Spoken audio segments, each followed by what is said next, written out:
Assalamu alaikum, family. Peace be unto you. Welcome to the Sajda channel. We are having a very special discussion today. We're discussing the report that talks about how minorities are being denied access to the U.S. economy. And this is important for us as conscious entrepreneurs because we need to understand what we're up against, why it's important that we strategize, why it's important that we unify, why it's important that we pool our resources, why it's important that we stop criticizing one another, why it's important that we work together and redefine what the Black economy means, what buying Black means, especially today when many of us are scattered across the country and across the world. We have to consciously support one another. And so we're going to talk about that a little bit today. So grab a friend, grab some coffee. This is a two-part series.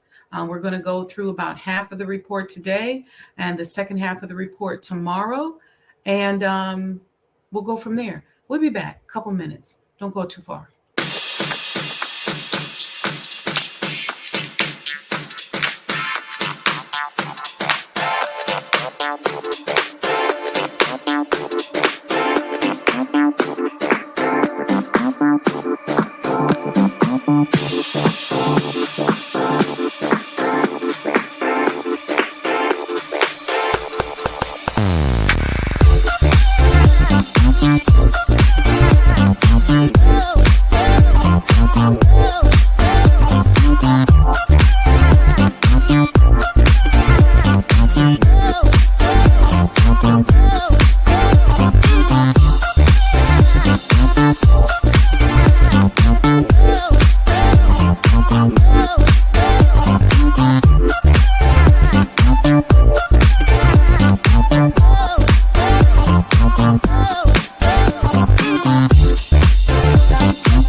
O Allah, guide me among those whom Thou hast guided aright, and preserve me among those whom Thou hast preserved, and befriend me among those whom Thou hast befriended.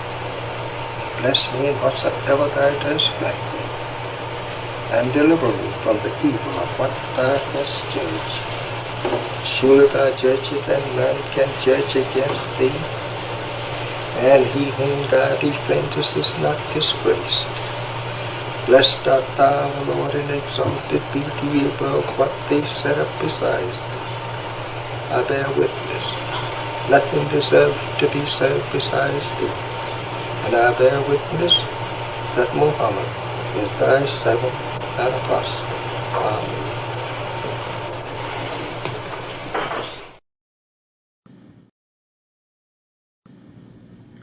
The Honorable Elijah Muhammad, who in my judgment is the master historian,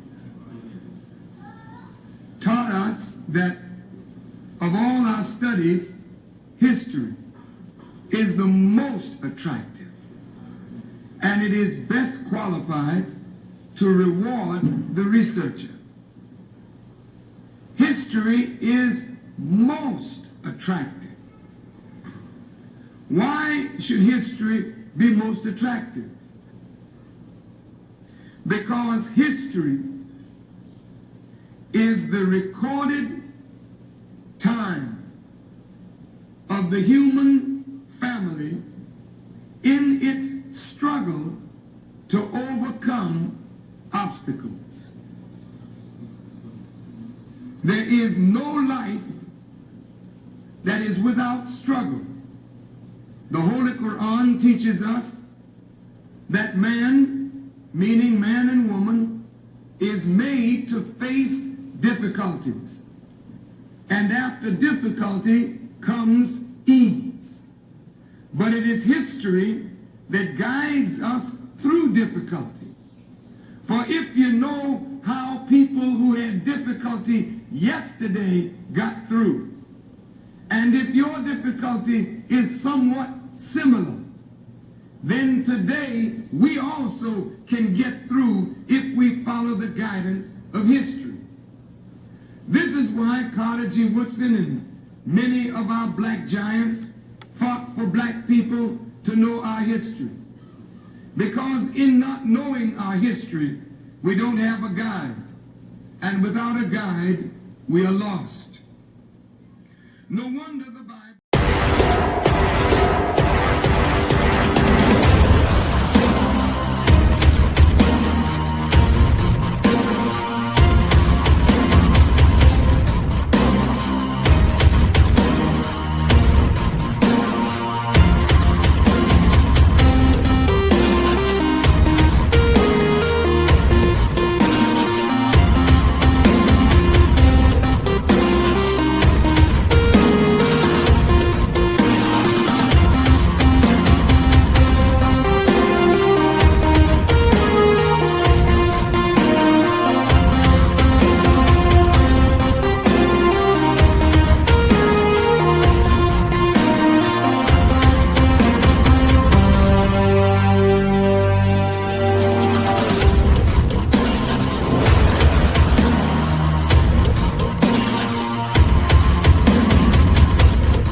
Assalamu alaikum. Peace be unto you, family. Welcome to the Sajda channel. And today we are going to be discussing a very special report that reports on how minorities are being denied access to the U.S. economy.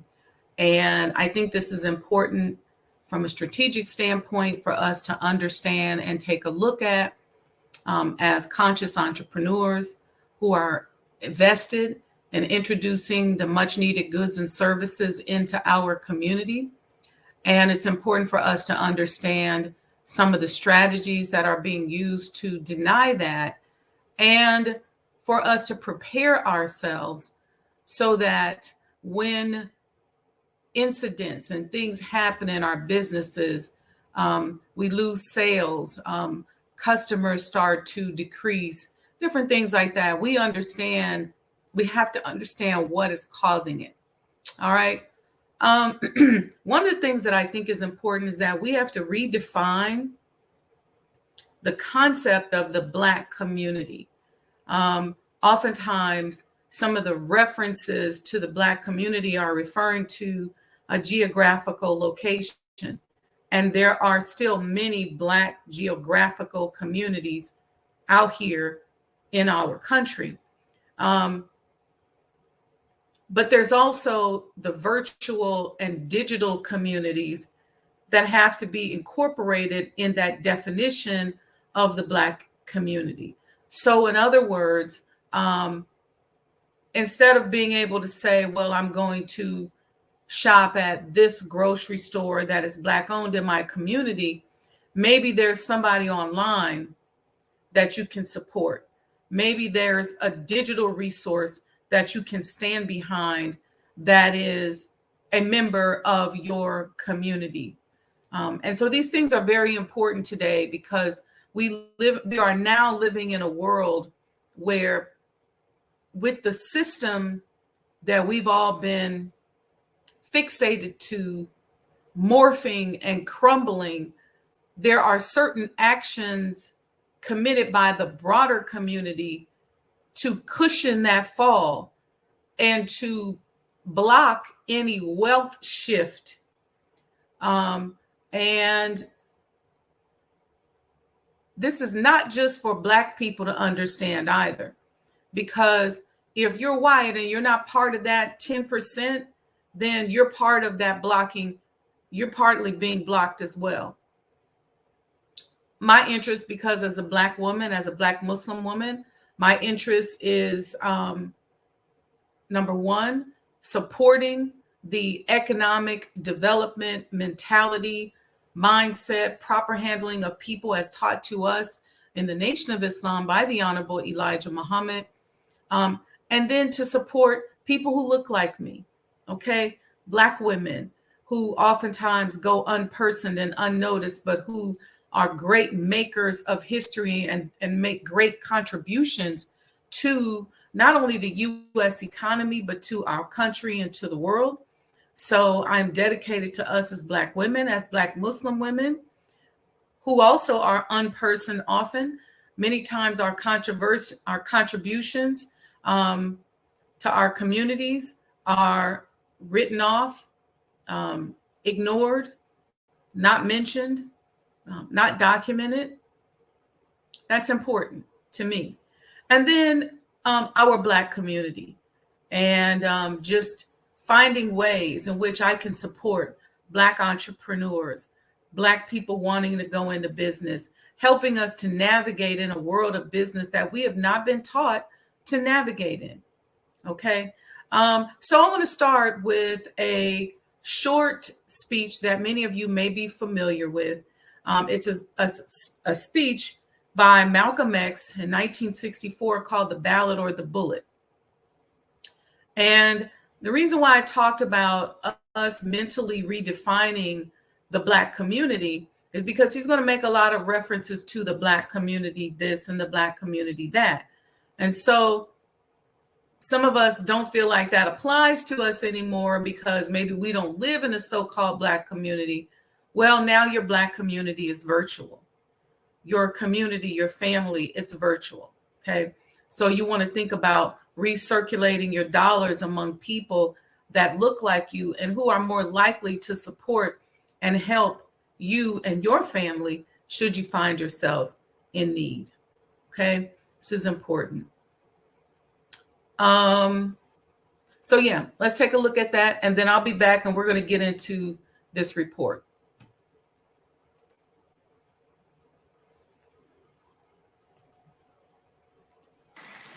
The political philosophy of Black nationalism only means that the Black man should control the politics and the politicians in his own community.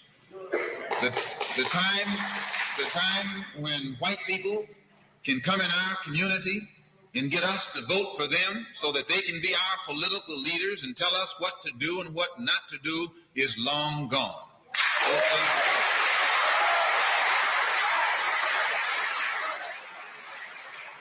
By the same token, the time when that same white man, knowing that your eyes are too far open, can send another Negro into the community, get you and me to support him so he can use him to lead us astray, those days are long gone.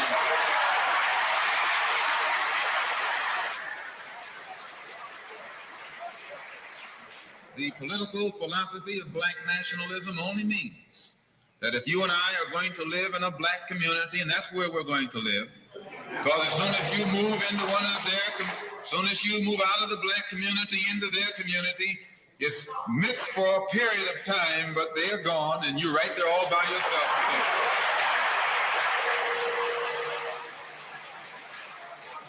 We must understand the politics of our community, and we must know what politics is supposed to produce. We must know what part politics play in our lives.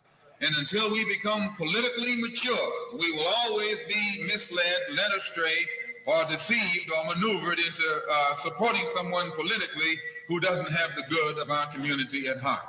So the political philosophy of Black nationalism only means that we will have to carry on a political program of re-education to open our people's eyes, make us become more politically conscious, politically mature. And then we will, whenever we get ready to cast our ballot, that ballot will be cast for a man of the community who has the good of the community at heart. And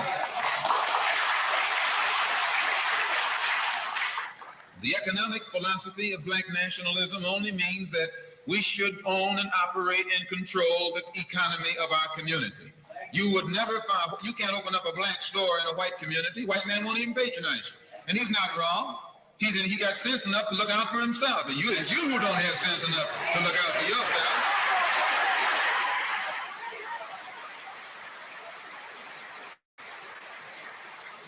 The white man is too intelligent to let someone else come and gain control of the economy of his community. But you will let anybody come in and control the economy of your community, control the housing, control the education, control the jobs, control the businesses under the pretext that you want to integrate. No, you're out of your mind.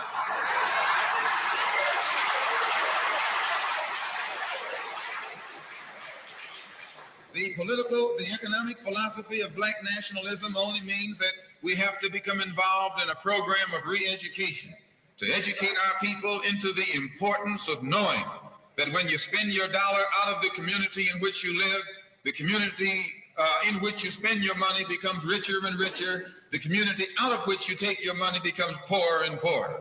And because these Negroes who have been misled, misguided, are breaking their necks to take their money and spend it with the man is becoming richer and richer, and you're becoming poorer and poorer.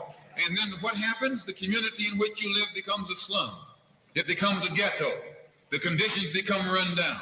And then you have the audacity to complain about poor housing in a rundown community. Why, you run it down yourself when you take your dollar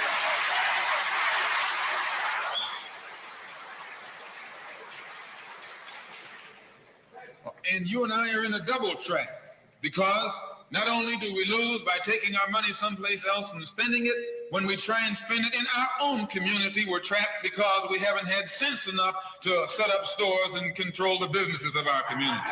The man who's controlling the stores in our community is a man who doesn't look like we do. He's a man who doesn't even live in the community. So you and I, even when we try and spend our money in the block where we live or the area where we live, we're spending it with a man who, when the sun goes down, takes that basket full of money in another part of the town.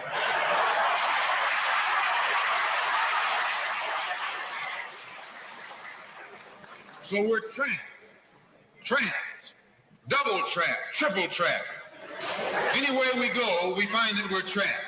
And every kind of solution that someone comes up with is just another trap. But the political and economic philosophy of black nationalism, the economic philosophy of black nationalism shows our people the importance of setting up these little stores and developing them and expanding them into larger operations. Woolworth didn't start out big like they are today. They started out with a dime store and expanded and expanded and expanded until today they're all over the country and all over the world, and they're getting some of everybody's money. Now, this, what you and I in General Motors, the same way, didn't start out like it is. It started out just a little rat race type operation, and it expanded and expanded until today it's where it is right now. And you and I have to make a start. And the best place to start is right in the community where we live.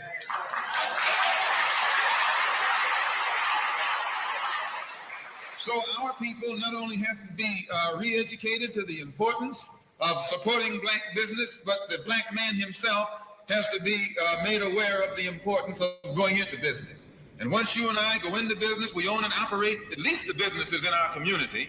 What we will be doing is developing a situation wherein we will actually be able to create employment for the people in the community.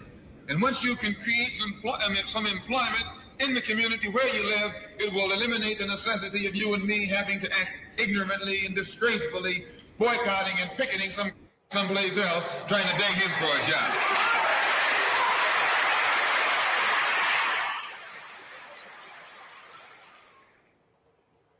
So that was The Ballad or the Bullet by Malcolm X, 1964, as you saw there at the end of the video. And much of that is true today. Some of the vernacular has changed. We don't go by Negro, or they don't call us Negroes anymore. We don't identify as Negroes anymore, and some of that kind of stuff. But a lot of that has changed. And so has not changed, I should say. A lot of that has not changed. Excuse me, I misspoke. So let's get into this report. All right, I'm going to put this up on the screen here. This is the 2023 Special Report on Efforts to Deny Minorities Equal Access to the U.S. Economy. I learned of this report because I sit on a healthcare task force run by the FSIC, and I actually learned about this organization and some of the great work that they are doing through being a part of that task force. The contents of this report are very powerful. We're going to go through it. We'll get through about half of it today. These are the three gentlemen that produced the report. That's the forward and notes on the revision. I work closely with both Kevin and Brady on the healthcare task force. And I thought it would be very interesting to kind of dig through this particular report today. Okay. FSIC, Economic Inclusion Reverse Discrimination Defense Initiative. Over the years, the forces of intolerance have continued to thwart efforts to bring about economic inclusion and empowerment. From the Croson and Andoran cases, those who wish to stop African Americans from participating in the U.S. economy have used the legal system to stop any efforts at affirmative action. Recently, as the U.S. tried to yet again to come to grips with the long history of racism, these forces have again sought to thwart the efforts of the government to provide opportunities to minorities. Okay, here's some previous examples that are pointed out in the report. A group of white farmers has sued the U.S. Department of Agriculture over its loan forgiveness program for farmers of color, claiming race discrimination. I want to say this too. One of the things that as I watch the political issues unfolding, I really appreciate Vice President Kamala Harris in addressing a lot of the issues that minority businesses are facing. I want to see more. Of course, that's an agenda that's important to me. I want to see more about like the George Floyd bill and the anti-hate crimes against Black people. I want to see that as a bill. But I think that some of the issues here in this report is the reason why they're not going as hard on it as they could, or maybe even should.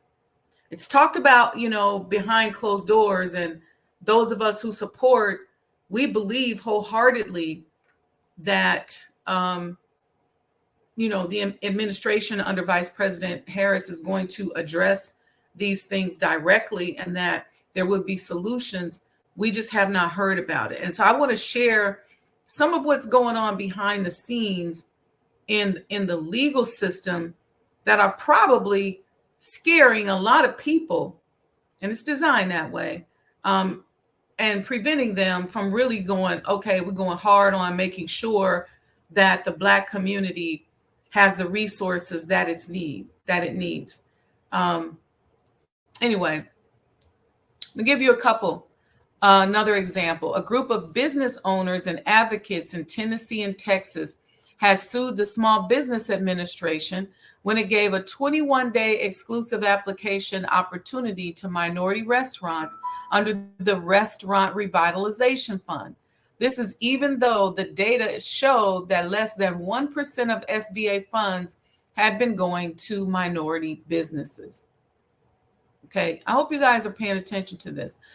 Here's the third one. A consumer group has filed a reverse discrimination lawsuit against the U.S. Securities and Exchange Commission over its board diversity proposal. So these are major institutions and major programs that are being legally challenged because they are programs that, if they work and if they're implemented, could actually provide resources for those of us who desire those resources in the Black community. So you go back, you got the farmers, okay, the U.S. Department of Agriculture being sued for helping Black farmers. You have the Small Business Administration being sued for helping specifically Black businesses, minority businesses, but we know what the code language is. Then you have the U.S. Securities and Exchange Commission being sued over board diversity. Now, you all have heard me talk on this show many times about how important it is that companies diversify their board of directors.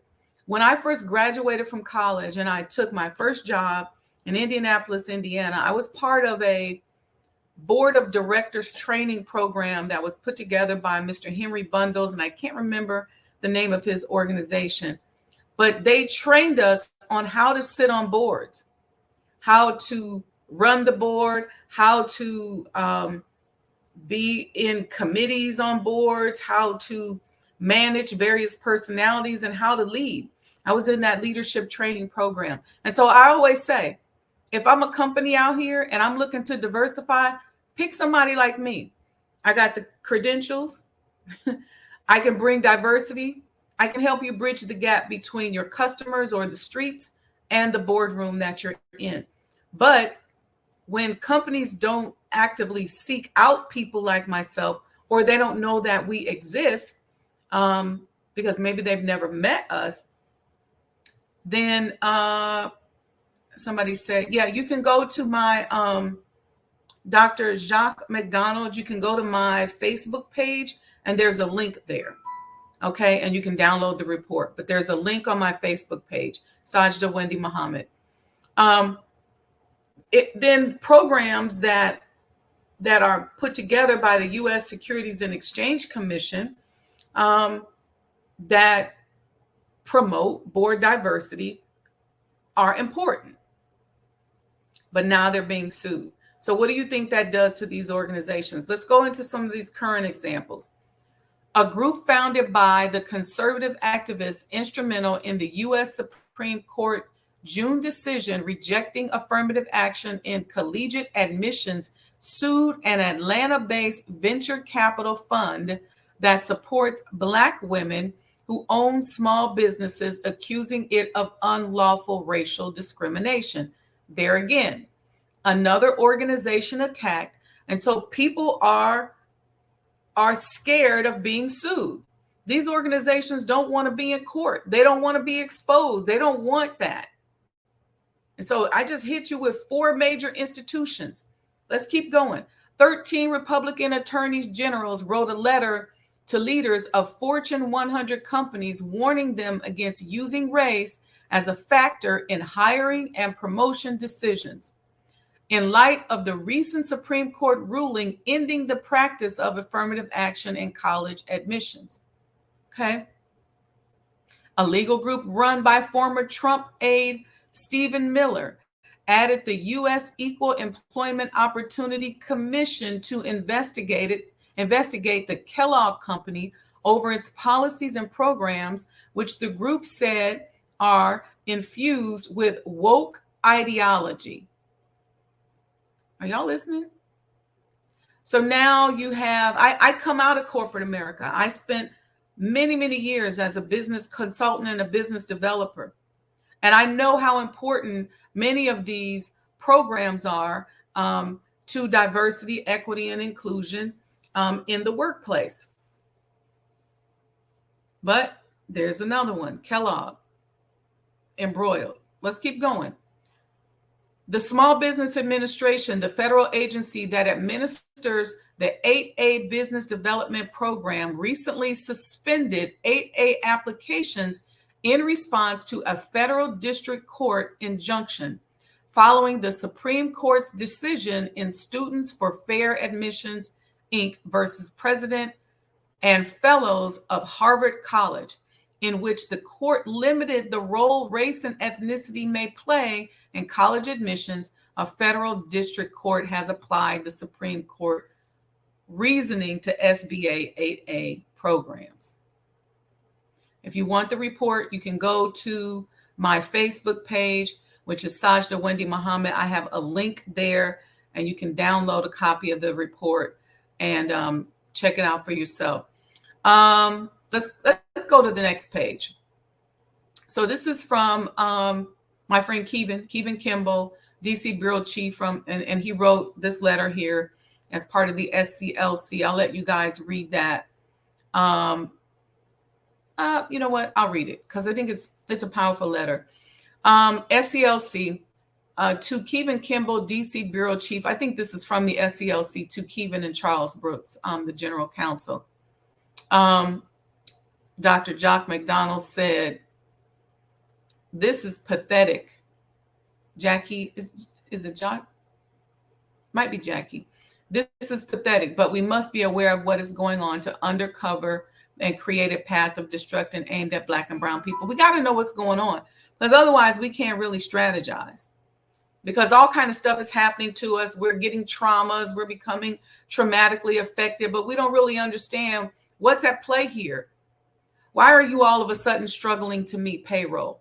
Why are you all of a sudden wondering what's happening with your customers? Why are you all of a sudden seeing competition moving in on your territory and all of that? Well, there's a lot of help. So anyway, this is a letter that the SCLC wrote to the, Charles Brooks, General Counsel of the SCLC, wrote to Kevin. Jackie, okay, thank you. The federal date July 9, 2021. The federal government has long attempted to implement policies to maximize procurement opportunities for small businesses owned and controlled by socially, economically disadvantaged individuals.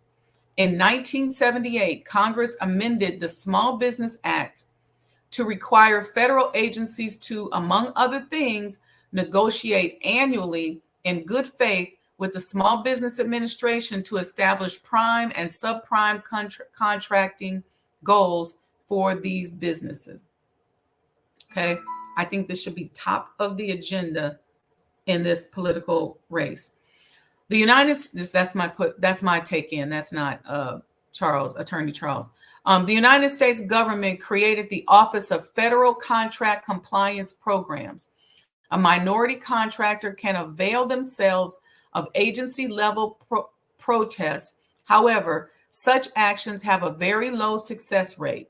The Government Accountability Office typically provides the next level of intervention where limited discovery is allowed. The Federal Acquisition Regulation requires an issued result within 100 days of submission. The efforts of such policies have not created a class of minority contractors who are consistently utilized for federal government contract work. Minority-owned businesses do not receive their fair share of available contracting opportunities. Let me add my 2 cents in here. Many of these major corporations that you guys know of that become your competition and that price gouge and price fix and become these big box institutions that you are up against in your community got their start or are being sustained through government contracts. Let me move on. The SCLC seeks the expansive power of the federal government to protect minority contractors in states which demonstrate overt hostility to minority rights. The overwhelming majority of minority-owned businesses reside in the Southeast. The SCLC tracks the impediments to achieving partly in the contracting sphere to mirror the states which attempt to impose restrictions on minority voting opportunities. Contractors hired under personal services contracts operate like government employees. I'm going to say that again. That's important. Contractors hired under personal services contracts operate like government employees. The federal government reported spending about $1.5 billion on personal services contracts for fiscal years 2011 to 2015. The U.S. Air Force, the U.S. Army, the U.S. Navy, and the U.S. Agency for International Development together were responsible for most of the reported spending. We're talking about a lot of these independent contracts that you can get through the U.S. government. That's what we're talking about. The executive branch maintains the ability to enforce proper and proportional distribution of all federal contracts throughout the U.S. The SCLC process proposes we emphasize compliance with equitable distribution of resources in states with large minority populations. Between January 1st and May 14th, 2021, at least 14 states enacted 22 new laws that restrict access to voting. The executive branch can increase scrutiny in any of the 14 states without the participation of the legislative branch. The SCLC seeks an executive order to emphasize majority contracting compliance in any state which passed a new wave of voter restrictions. That was written by Charles Brooks, who is general counsel for the SCLC. Let's move on with the report. Today, we are discussing this report that outlines how minorities are being denied access to the U.S. economy. What is our purpose of highlighting this? So that we understand what is happening to us and we can stop allowing trauma to set in and start strategizing and putting the principles in place directed or given to us by the Honorable Elijah Muhammad, that if we just did those things, unite, pool our resources, and stop all the wanton criticism, that's just a few of the things he told us, we can work through some of this stuff. Let's keep going. This next section here talks about conservative activists behind U.S. affirmative action cases sues venture capital fund, okay, by Nate Raymond. August 2nd, Reuters, a group founded by the conservative activists instrumental in the U.S. Supreme Court's June decision rejecting affirmative action in collegiate admissions on Wednesday, sued an Atlanta-based venture capital fund that supports Black women who own small businesses, accusing it of unlawful racial discrimination. I'm going to read that again. They sued, okay, an Atlanta-based venture capital fund. So a venture capital fund based in Atlanta that was going to support businesses owned by Black women was sued. Okay, we talked about all the other government organizations that have been sued. This is why people are trigger happy about helping us and why we have to get up and do something for ourselves. This particular venture capital fund was sued, okay, accusing it of unlawful racial discrimination. The nonprofit American Alliance for Equal Rights, founded by affirmative action foe Edward Bloom, said in its lawsuit that the firm called Fearless Fund is violating Section 1981 of the Civil Rights Act of 1866, a U.S. law barring racial bias in private contracts by making only Black women eligible in a grant competition. It was filed in federal court in Atlanta. So, y'all wondering why? Why don't they do this for Black people? Why ain't nobody talking about reparations? Because of these lawsuits. Fearless Fund was launched in 2019 by 3 prominent Black women. Actress Keisha Knight Pulliam. Y'all remember Keisha Knight Pulliam, Lil Rudy from Cosby Show? Entrepreneur Arian Simone and corporate executive Ayanna Parsons and counts of investors such as Bank of America, Costco Wholesale, General Mills, MasterCard, and JP Morgan Chase. So they started this VC fund, went out and made partnerships in corporate America with some really great large companies that are probably doing a lot of business with Black people. The lawsuits brought by another group founded by Bloom led to the Supreme Court June ruling declaring unlawful the race-conscious student admissions policy used by Harvard University and the University of North Carolina. The new lawsuit is Bloom's first since the decision. The conservative majority court rejected policies used by many U.S. colleges and universities to use race as one of multiple factors in admissions in order to boost enrollment of Black, Hispanic, and certain other minority efforts. Many of you all went to college and you had a minority student affairs department. There were, special scholarships and fundings for Black people, especially if you came out of an urban area. Okay. This is what they're talking about. What they're saying is you can't do that no more. Okay. The lawsuit centers on the Fearless Funds. I just told you who the Fearless Fund is. Okay. Strivers Grant Contest, which awards Black women who own small businesses $20,000 in grants, digital tools to help them grow their businesses, and mentorships opportunities provided in conjunction with MasterCard. Okay. Bloom and the Texas-based American Alliance for Equal Rights said some of the group's approximately 60 members, white and Asian Americans, have been excluded from the grant program due to their race. Of course, you're excluded from the program. It's for Black women.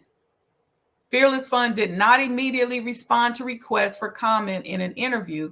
Bloom said the lawsuit was the first of many to happen to pursue. He hopes to pursue through the American Alliance for Equal Rights to broadly challenge the race-based policies used by private corporations. So in other words, the attack is on against private companies whose CEOs have said, you know what? Yeah, we want to do more business with the Black community. We want to support the Black community. Well, guess what? Now they're being sued. And since they're being sued, they're going, we're not helping no more.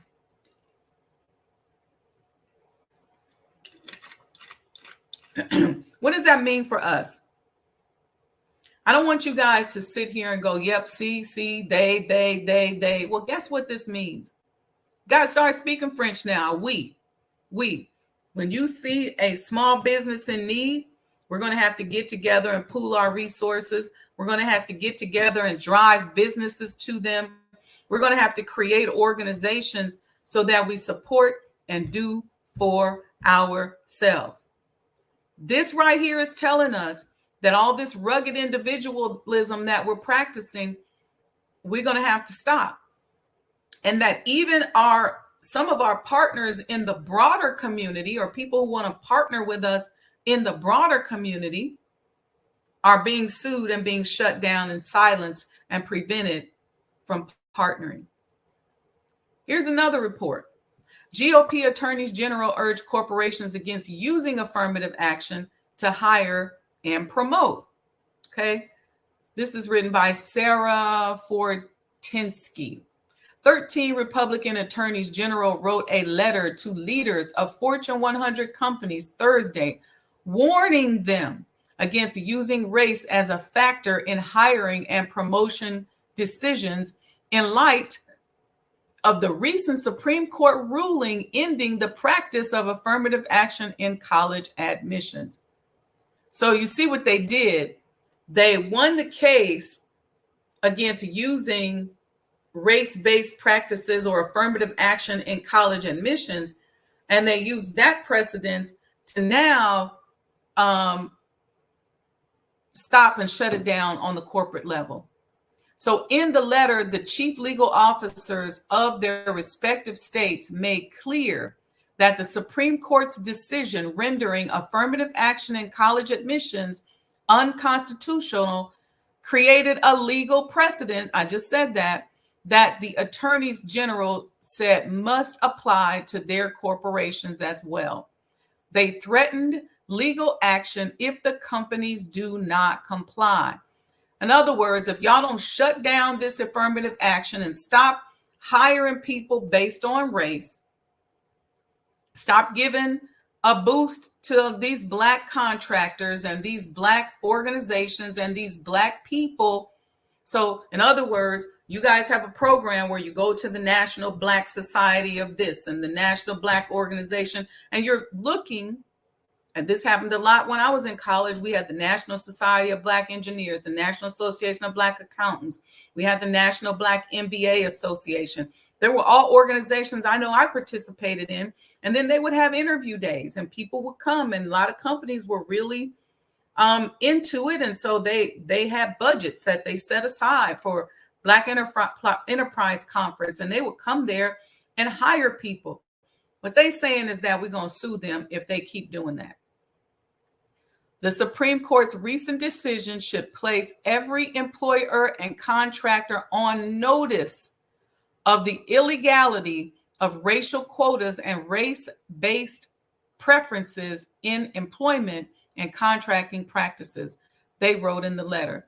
If your company previously resorted to racial preferences or naked quotas to offset its bigotry, that discriminatory path is now definitively closed. Your company must overcome its underlying bias and treat all employees, all applicants, and all contractors equally without regard to race, they continued. So it's interesting because what they're saying is the language that they're hiding behind is that what they're doing is forcing the companies to throw away bigotry and get rid of all the isms. They know that that's a big task. So instead of forcing them to hire minorities in certain positions or forcing them to have diversity on boards in certain positions, what they're saying is, we're not doing that no more. The attorneys general claimed racial discrimination was still common among many companies, even discrimination with benign effects. The warning suggests that taking into account a person's race in any way would be a violation of the law and considered racial discrimination. It goes on to say, we urge you to immediately cease any unlawful race-based quotas or preferences your company has adopted for its employment and contracting practices, they wrote. If you choose not to do so, know that you will be held accountable sooner rather than later for your decision to continue treating people differently because of the color of their skin. You see how they took the words, man, and done flipped them around. This is powerful. The attorney generals of Kansas, Alabama, Tennessee, Arkansas, Indiana, Nebraska, Iowa, South Carolina, Kentucky, West Virginia, Mississippi, Missouri, and Montana signed the letter. In a recent Pew survey, a majority of workers indicated they view diversity at work as a good thing. At 56%, 16% said it was a bad thing, and 28% said it was neither good nor bad. The same survey indicated most workers have some experience with diversity, equity, and inclusion efforts in their jobs, but a relatively small share of workers place a lot of importance on those efforts, with only 3 in 10 saying it's extremely or very important to them. While the Supreme Court ruling ending affirmative action focused solely on university admissions, the letter represents the potential for reaching effects the decision might still have.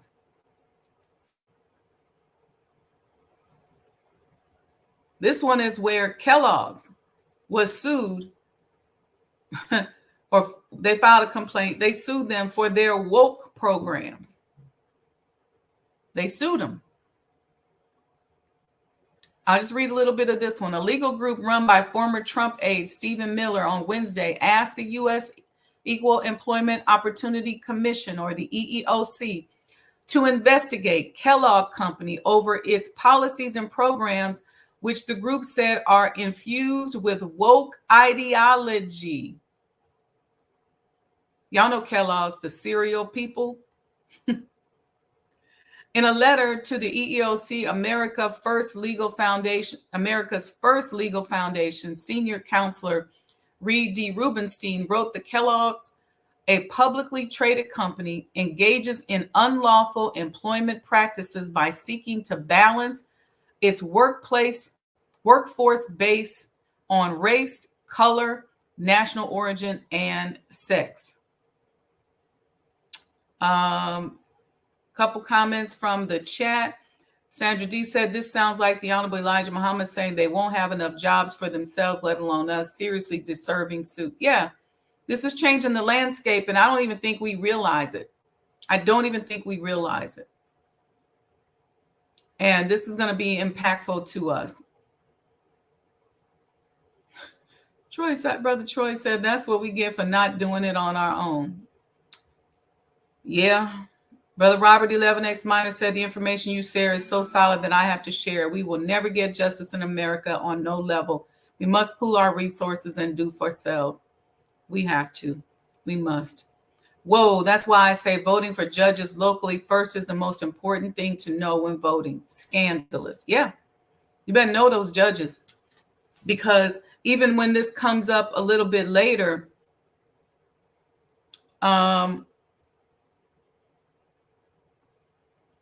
okay, so some of these people are, look at this ignorant person put this up here.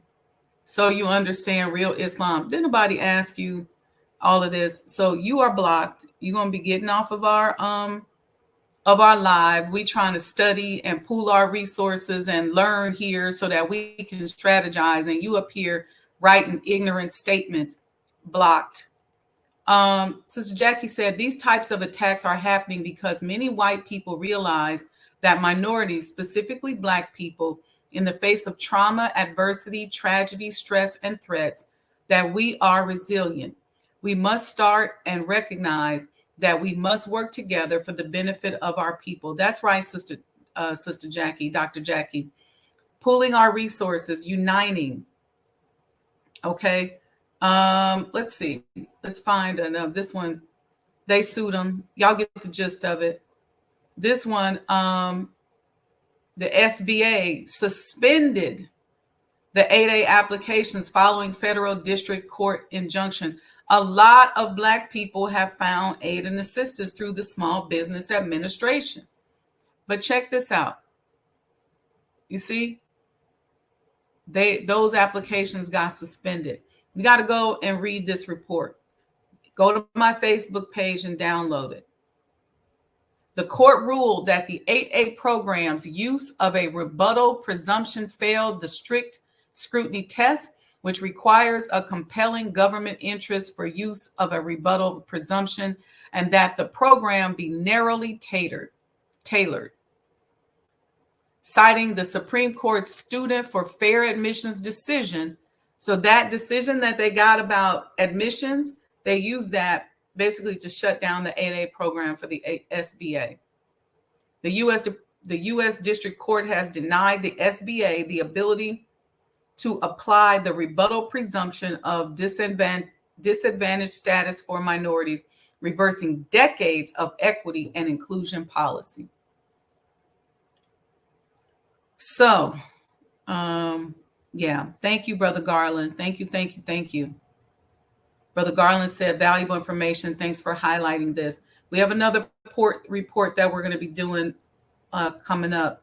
I'm just studying it and going through it so we can talk about it. But here's some potential outcomes of this that I want to read. Ultimately, the court ruled in favor of the plaintiff, a small non-minority owned business ineligible for the 8A program. While the full effect of the decision, including the impact on current participants, is unclear, it has already impacted the 8A program. Last week, the SBA officially suspended applications in response to the court's injunction and is now revising its application questionnaire to comply with the court's decision. Potential changes to the program may include, for example, a change to the eligibility criteria. The district court took issue with the fact that historically, the 8A program has not considered whether an applicant was socially and economically disadvantaged for the particular industry in which the applicant operated. The SBA may examine the issue and could make certain changes accordingly, perhaps using the women-owned small business program. As an example, if the SBA makes this change, the review process for 8A applications may well be longer and program eligibility altered as well. This ruling has caused havoc with many businesses in the loan approval queue. Why are their needs not considered in this case? It's also impacted a change in the SBA's ability to accept a procurement. The regulations at 13 CFR Section 124.502 and 124.504 outline rules for an agency intending to award a procurement as an 8A contract and the SBA's limit on accepting 8A offerings from agencies. These regulations consider the impact on small businesses or other small business programs an 8A procurement may have, and also the number of 8A contracts already awarded in a particular industry. However, they do not explicitly consider whether any racial group is underrepresented in a particular industry relevant to a specific contract in the 8A program. The 8A program's future is in flux, meaning businesses now 8A qualified or considering applying to the program should monitor these legal developments and any resulting SBA regulatory changes pending the SBA's decision whether to appeal the ultimate case or otherwise modify the 8A program as a result of the recent ruling.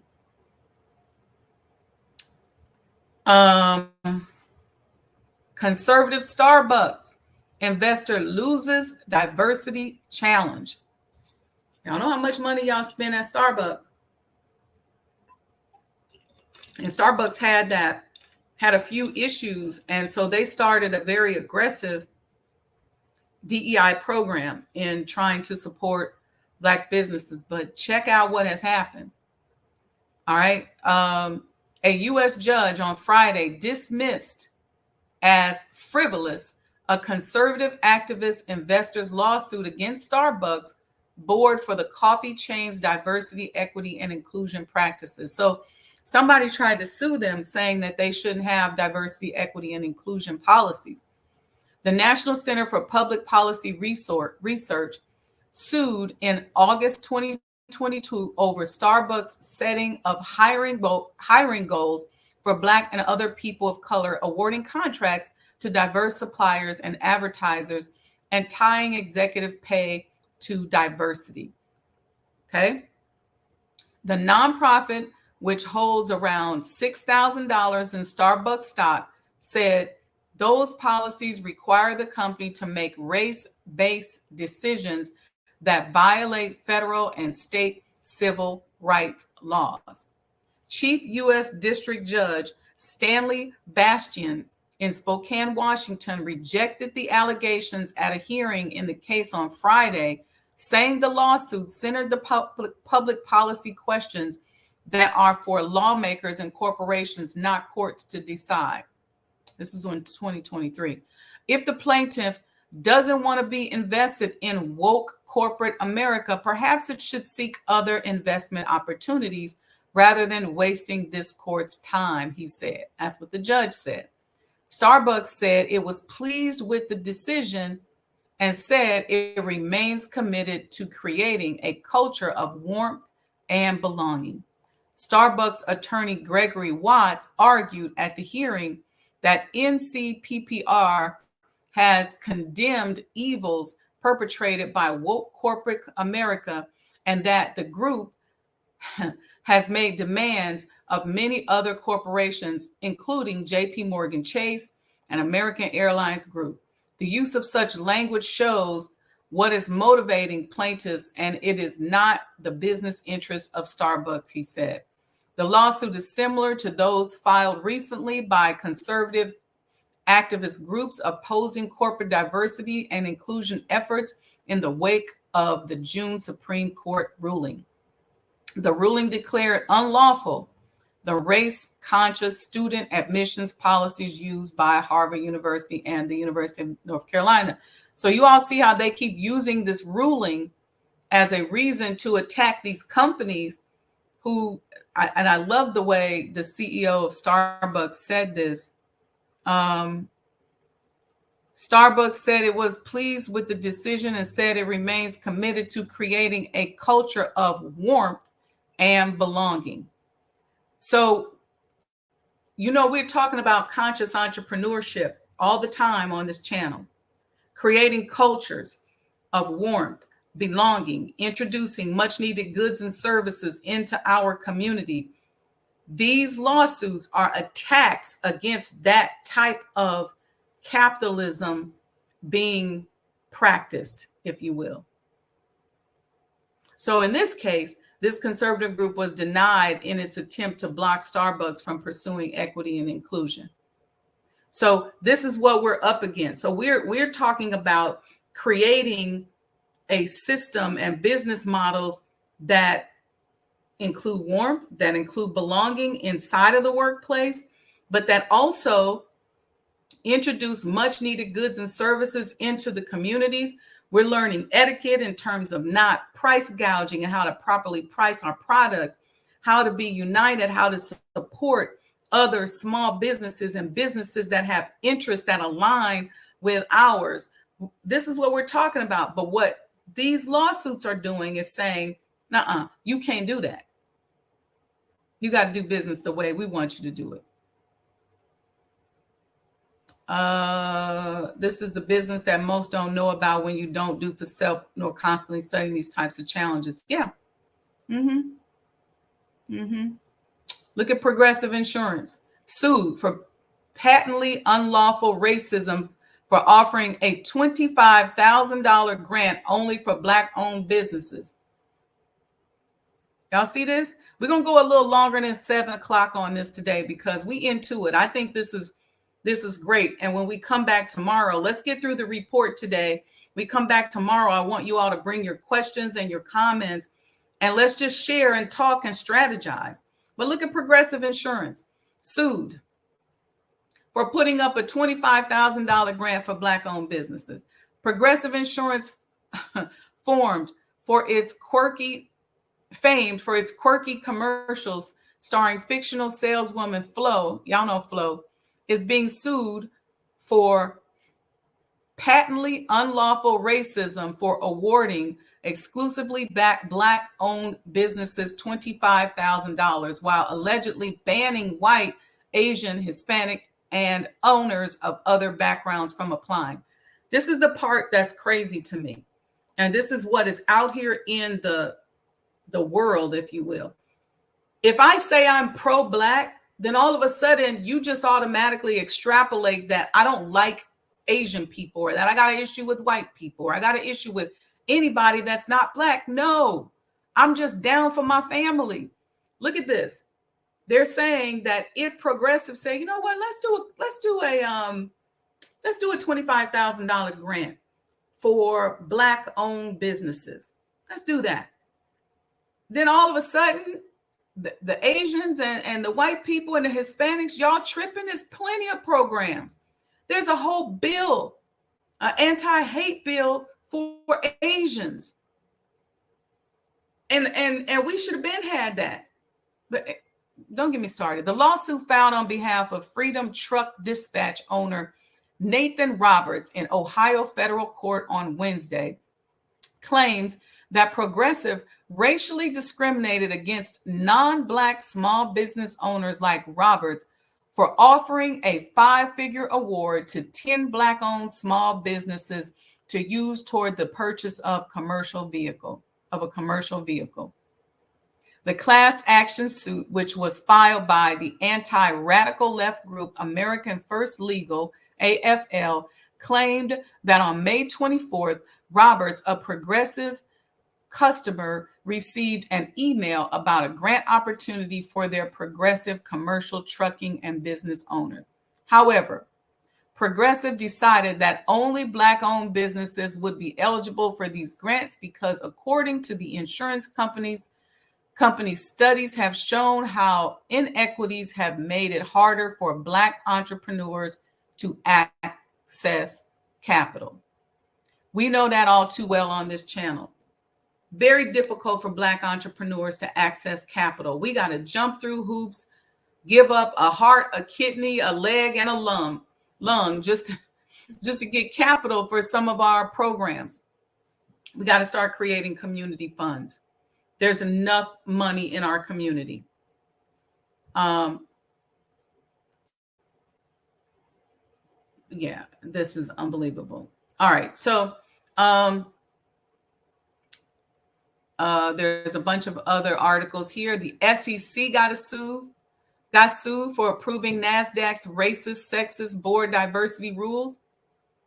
The SEC got sued. Securities and Exchange Commission. So these are major organizations that are being attacked and being hit with these lawsuits. And so we have to think about, how do we use this same system, if we can, to fight back? And at the same time, how do we unite? SEC sued for approving NASDAQ's DEI program. Y'all can read that in the report. They want to stop the SEC from promoting diversity. The Securities and Exchange Commission. So if they can stop the Securities and Exchange Commission from promoting diversity, think about the other ways in which they can leverage that decision, just like they leveraged the admissions decision to create all these other lawsuits.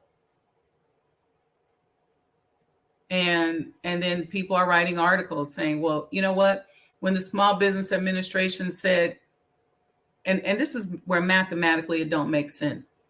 If the majority of small and startup businesses in the country, okay, that they serve are usually minority businesses, and if the most disadvantaged of those minority businesses are Black-owned businesses, and if women-owned businesses are further disadvantaged, I would also argue that Black male-owned businesses are the most disadvantaged. But however you see it, Black businesses being the most disadvantaged, then why wouldn't the SBA or the SEC or any of these organizations want to support and help us, since maybe we have challenges with access to capital? Then we go, all right, we got $1 trillion worth of spending in our community. Okay, it's a lot of money. And so when these businesses put their boards together, they're saying to themselves, we want access to some of that $1 trillion.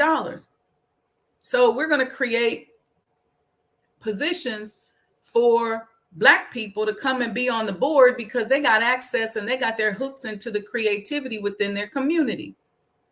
And then these people saying, oh, no, you don't. And no, you won't. All right.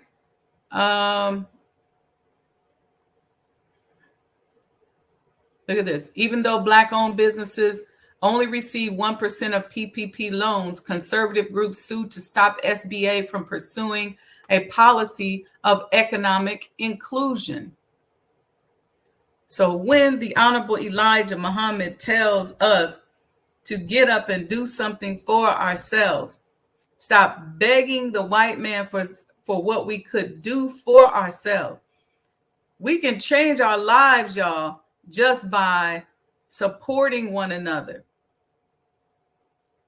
That's just the start. It's a whole lot of things we need to do. So I don't want some of y'all who would be critical of me bringing up the Honorable Elijah Muhammad saying, well, we got to do more than that. No, he has an entire program that he's given us.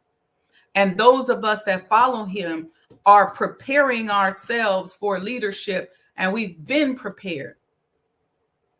And we will be the best leaders that you all have ever seen come out of anything in America, because we have the divine guidance of Almighty God Allah, even in our efforts of trade and commerce. I'm just saying. You may not have listened to the ballad or the bullet that we played at the beginning. And Malcolm X was teaching and sharing the life-giving principles of the Honorable Elijah Muhammad. Life-altering, life-giving, life-changing principles. You might not have listened to that in the 60s.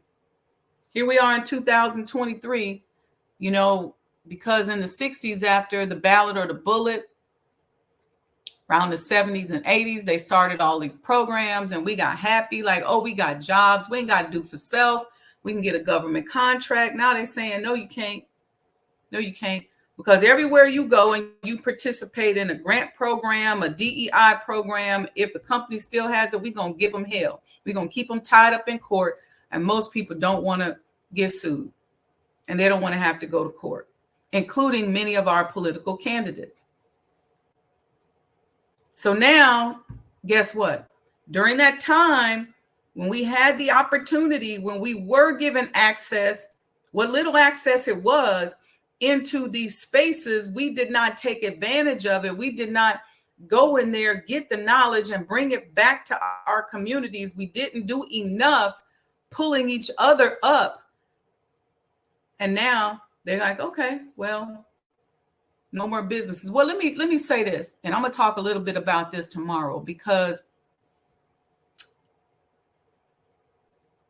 since you all are making most of us unemployable, because you got all these restrictions and you don't even have enough jobs for yourself, let alone us. And most of us are unemployable.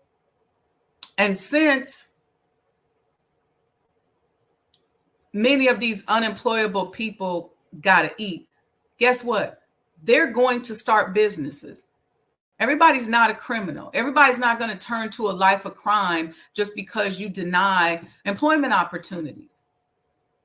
There are people who are striving to be righteous and striving to be law-abiding citizens. And so everybody's not going to turn to scamming and criminal behavior like you might want to make it seem like. Everybody out here doing all this crazy stuff. The majority of Black people are good law-abiding citizens. Yeah, we got our challenges in our community, but everybody ain't running around here ratchet. We're going to start businesses. We're going to do business in our community. All you're going to do is just create this bigger gap between the haves and the have-nots. And guess what? We can control our own economy. And it'll get to the point where people won't even go to your stores and buy stuff. You will be restricted to a small location, a small area. Why? Because Black people won't be, and minority people won't be able to go there, won't be able to shop there, won't be able to do business there. And so we'll be forced to do business ourselves. It's almost like if you look at what happened with the Asians as like a little study, you know, it's a smaller subset of them, but they were denied access to certain areas. So while they was giving us so-called equal opportunity and everybody was telling us go to college, graduate, get a job, they was forced into the Black community to do business because nobody would let them open up businesses in other places. So you have more Asian restaurants and nail shops and any other thing that they offer in our urban communities. Always have. And now they haven't done the best job at how they've treated us. But because they've been forced to unite and pool their resources, and you will learn this on the next report we're going to go over, they are now the #1 earners in the United States of America. Some people would say, well, it's because they're educated. Black people going to college. There's a lot of our children with degrees. But guess where they're working? As a receptionist somewhere, as somebody's secretary, as a barista at Starbucks. No offense against any of that, but they got major degrees. So now we invest in all this money in our children, private schools, while they're growing up. We got some smart babies. They're graduating with 2 and 3 degrees, engineering, accounting, medical school. What are they doing? Working in a nursing home, but not as a doctor, as a medical assistant. What are they doing? Something other than what we invested for them to go to school and do. Well, so it's not, I don't think it's the education. Yeah, the Asians, you could say, well, okay, they so much more educated, but I don't know about that. Maybe the ones over in Asia, but the ones here in the US going to school just like we going to school. But what happened to them? They were forced to unite because we see them all as Chinese. You know, we so ignorant. We don't know the difference between Chinese, Japanese, Asian, Korean, Vietnamese. We don't even know that they don't all always get along. We don't know the difference in the language. We don't know the difference in how they look. We just looking with a racist lens, and we just group them all together. And so guess what? We go in a nail shop. We don't know if it's Vietnamese, if they Korean, if they Chinese. We don't know. We just go in there. We go into the Asians. We go into the Chinese to get our nails done. But because they were forced to pool their resources and come together, they have now outpaced even white people in earnings and revenue generated. Listen, Black people have proven to you all, we've been here for 600 years with all this abuse that we've been taking. We're not going to just die. We don't die when y'all get us on crack. We're not going to just die. Whether it's the crack, Jim Crow, you might kill some of us, but we are not going to just go away. It's just not going to happen like that. So guess what? You're going to end up creating, with all of this mess, an underground business community that even your people are going to have to shop at and interact with. Because it's going to be at a point where we can't go into these contracts because y'all suing folks for doing special set-asides to let us in, because we already know if we go and apply for the contract, we're likely not going to win. We may need some support. And look at farming. Black people are farming and growing their food all over the country. Yes, still some of us who are hooked on fast food, and yes, still some of us that's dying from cardiovascular disease. But there's a large and growing number of us who are becoming farmers, who are growing our own food. Now, they said here, 8 out of 10 Blacks in the state of Texas who applied for federal aid were denied. White farmers sue U.S. government over stimulus for socially disadvantaged farmers. It's happening in the farming industry. The U.S. Department of Agriculture was sued, for stimulus programs for socially disadvantaged farmers. All you're doing is forcing us to go and do for self. Support your local urban farms. Support your local food markets. Support your local farmers markets. Do for self, people. It starts small. Like Malcolm said in The Ballad or the Bullet, don't start off big. Don't get intimidated by the size of these companies. Start small. All right, so here's the conclusion. We're going to get to that. Although there are many takeaways from this report, below is a listing of the primary points to consider. The first one, the U.S. government has made some attempt to help people in underserved communities through financial and social programs. A majority of Americans continues to support these efforts. If you look at the relevant statistics of the results of these programs, is marginal. If improved through better policy and guidelines, their effectiveness would be improved and would stimulate the economy. Yeah, because what happens is these people with the big bully stick and they're taking people to court. Sometimes when we get afraid or we get nervous, and some of us we've had so much trauma, we automatically think, well, they win. And the majority of people think like that. So then we do the same thing. We go, okay, well, white people this or black people that. We do all this colonizers generalization and categorizing, but everybody don't think like this. And there are solutions outside of this. These people don't run the world. You and I just need to know what's happening so that we go deeper into our support for one another and our support for people who support us. So we should be supporting one another, and we should be supporting people who support us. So if there's a white person, a Hispanic person, an Asian person, if we're like-minded, we should be all as like-minded people supporting one another. Okay, Black people should make a concerted effort to support one another. That should be our number one priority. So the next time you got to go to the grocery store, right now, summer is about to come to an end.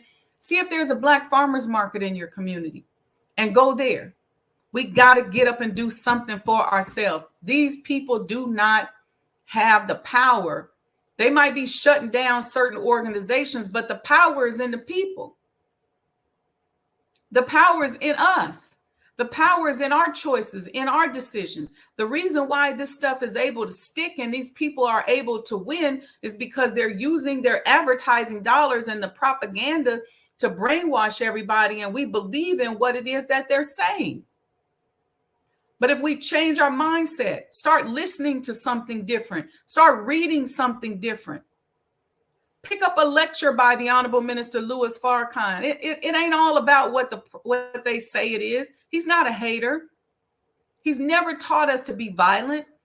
He's teaching us how to get around these type of things that are happening, that are starving us out in our community. And he's teaching us how to go about the community and be good citizens and be responsible citizens. He's teaching us how to become gods. Listen sometimes. Because all of this is going to affect more than just, it's going to affect everybody. These lawsuits, this kind of stuff, it's going to affect a lot of people. I know I didn't stick to the conclusion, but I just wanted us to talk about that. Thank you all for chiming in. Brother Garland said, I lived in Korea for a year. Koreans don't get along with the Japanese. Yeah, I spent a little time in Seoul. And I remember I came from Seoul. I came to Seoul from Beijing. And when they picked us up at the airport, they said, okay, we let y'all go up to y'all room and let y'all watch the China off of yourselves. But when they get over here, they're forced to stick together, is what we're saying. Brother Robin 11 said the Jews went door to door for a long time financing their future. Yeah, everybody who went door to door. Give us a chance to go door to door and finance our future. Yes, Sister Sandra, we are being forced to unite and do for self. So I love it. We have to stop the bull crap. Yes, ma'am, sis. Yes, yes, and yes. All right, family. So with that, we are going to continue tomorrow with part 2 of this discussion. Bring your questions, bring your comments. Let's talk about how we can strategize. We may need to start filing some lawsuits ourselves. We got a lot of Black lawyers. So some of the Black lawyers get on here. You might have to take a few pro bono cases here and there. You may have to pool our resources in order to pay them.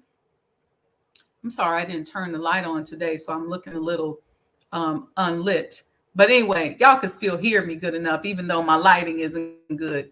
So yeah, we're going to continue tomorrow. Support the network, support the channel. Go to Love Offering, give a Cash App, Sajda Enterprises. If you like this information, if this type of information is helping you to strategize, please make sure that you share. You can go to Facebook and share it. It's also LinkedIn as well, and YouTube. I have some announcements coming up. I've been quietly working like a busy little bee. So I got some announcements about Sajda House coming up. I got some announcements about some new products coming up. So stay close and stay tuned. If you want to book me for a coaching session, I keep telling y'all, book it now. Go to bookSajdaWendyMuhammad.com, because when I get ready to make this announcement about Sajda House and some of these other projects, I think I'm going to have to suspend my one-on-one coaching. So, and that's probably going to happen in the next 4 to 6 weeks. Okay. I'm not going to be able to do as many one-on-one coaching sessions with you all once we start ramping up with Sajda House, which is coming up very, very soon. So stay tuned. All right. Peace and blessings, family. I love you all. I hope that you have learned something today. I hope this has fueled you, got you excited. Please share this. Please share with as many people as possible because it's very, very important. Okay. Peace and blessings, family. I kept y'all an extra 24 minutes. We'll see you tomorrow. Assalamu alaikum. and I'm saying this to all of us, our people are ready to spend their money with their own.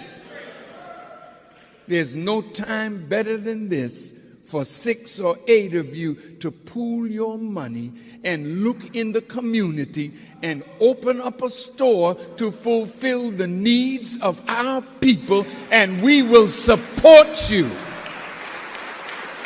It's your time now. That's being a man. Supporting your own people that are in business. Going into business yourself. Think out of the box. What can you create that will put black people to work?